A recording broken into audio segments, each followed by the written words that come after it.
today's question: what is real growth?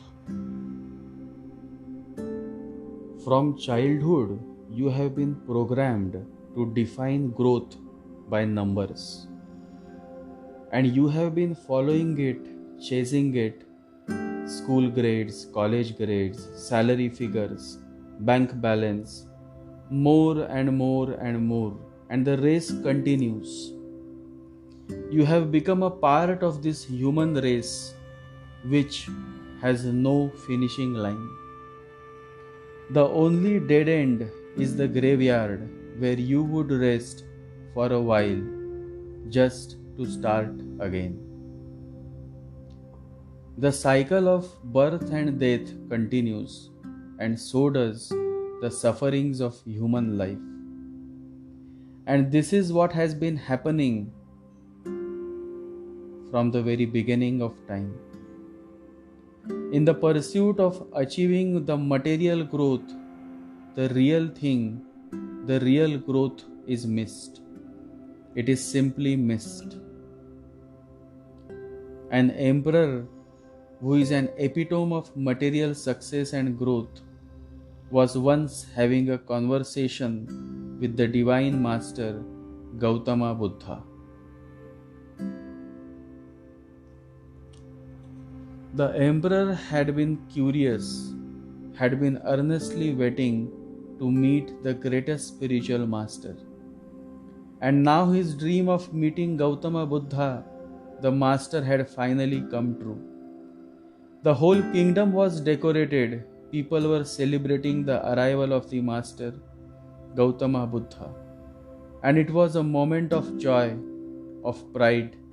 The master had generously accepted the invitation of the emperor. The emperor had been waiting for many years to experience this rare moment. So now that he had finally got this rarest of rare opportunity to meet the master, he was asking many questions and trying to know more about spirituality.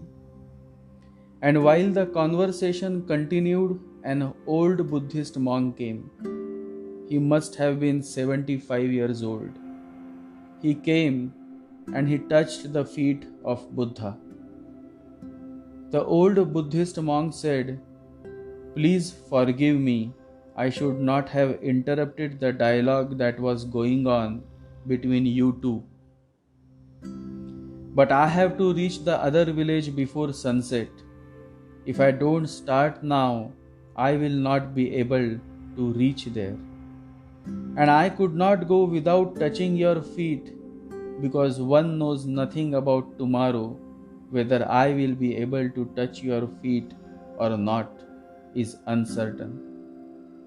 This may be the last time, so please, you both forgive me. I will not delay your conversation." The Buddhist monks don't travel at night. Gautama Buddha said, "Just one question. How old are you?" The emperor wondered about this out of context question, but he remained quiet. The old Buddhist monk said, "I am not very old, just 4 years old." The emperor could not believe his ears. 4 years? How was that possible? A 75-year-old man could not be 4 years old. He might have been 70.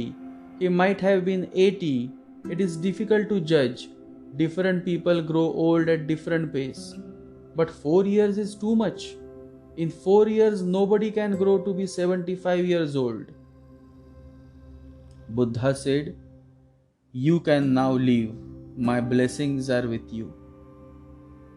When the old monk left, the emperor, unable to resist his curiosity, said, "Master, I am sorry to say, but you have confused me by asking such an out-of-context question to that old monk.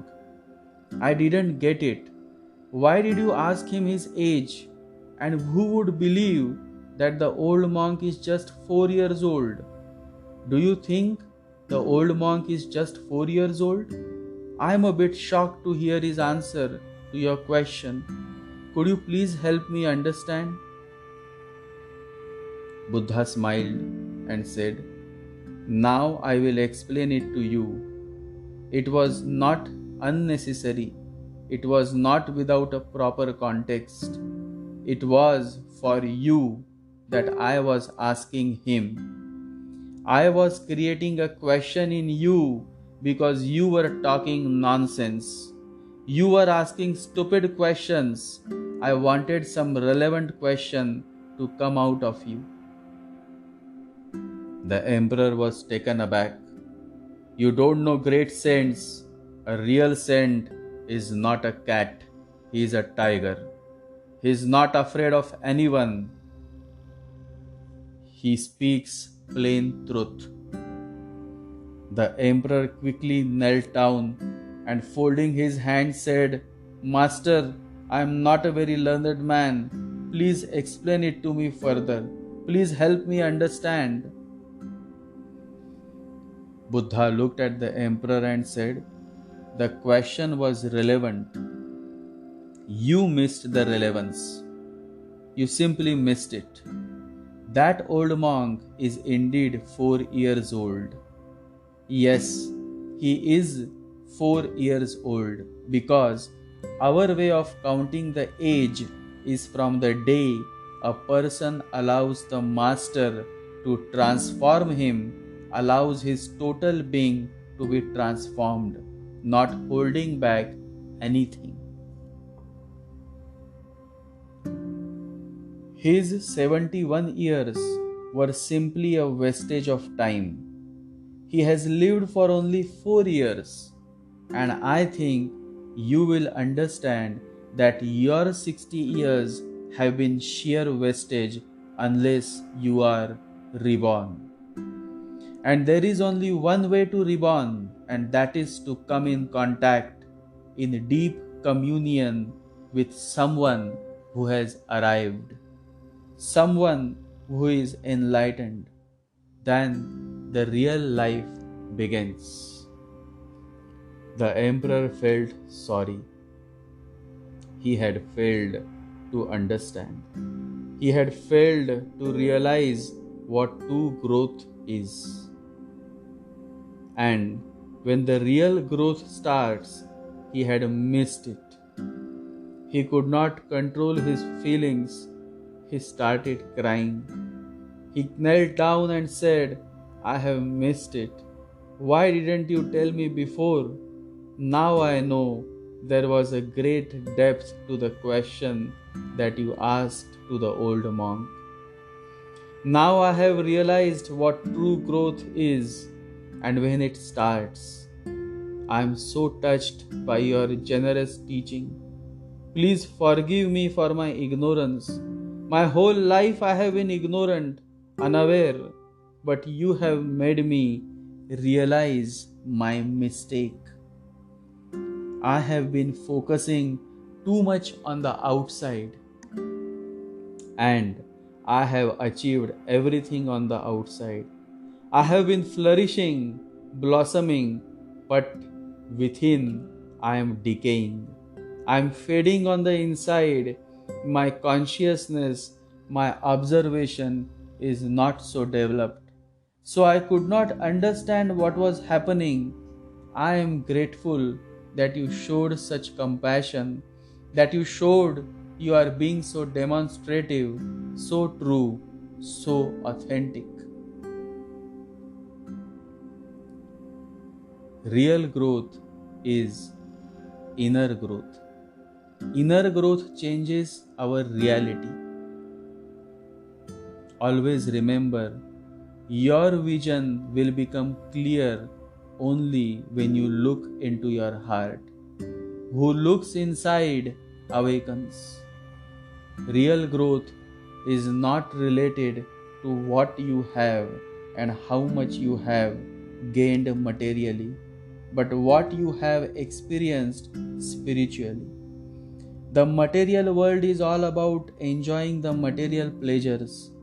The spiritual world is all about renouncing the material pleasures. You arrive in this material world with closed hands, and you will leave this world with open hands. Everything is going to remain here: your status, your wealth, your property, your ego, everything has to be dropped here. The material growth that you have achieved is not going to come with you. It cannot. All that comes with you is the growth you have earned from the inside. If an egg is broken by an outside force, life ends. But if broken by inside force, life begins. Great things always begin from the inside. Real life begins when you start focusing within. That is when the transformation begins. You have to grow from the inside out. No one can teach you. None can make you spiritual. There is no other teacher but your own soul, says Swami Vivekananda. And that is the true growth.